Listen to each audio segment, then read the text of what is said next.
ஆன்மீக நண்பர்கள் அனைவருக்கும் அன்பு கலந்த வணக்கங்கள்.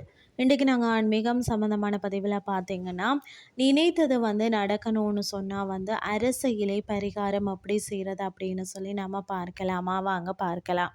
அதாவது பார்த்தீங்கன்னா, ஸ்ரீ அஸ்வத்த நாராயண சுவாமியை வணங்கி கொள்வோம். அரச மரத்தடியில் இருக்கக்கூடிய நாராயணரின் நினைத்து செய்யக்கூடிய பரிகாரம் தான் இது.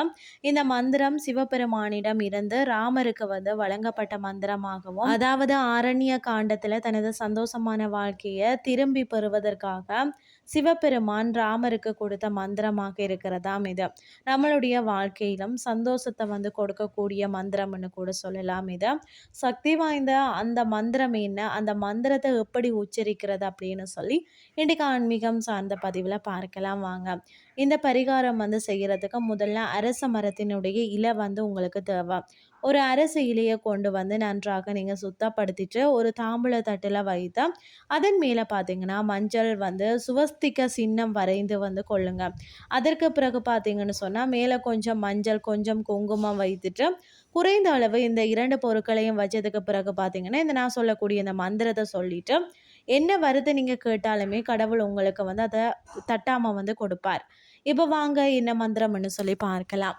ஓம் நமோ நாராயணன் தேவம் சங்கு சக்கர கதாதரம் பக்தானம் இஷ்ட தாதாரம் சர்வ மங்கள காராகம்.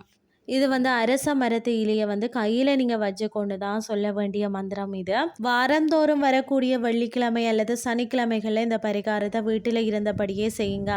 அரச மரத்து இலையை வச்சு இந்த மந்திரத்தை சொல்லி பூஜை அறையில் பூஜை செய்தாலே உங்களுடைய வேண்டுதல் சீக்கிரம் பலிக்கும்.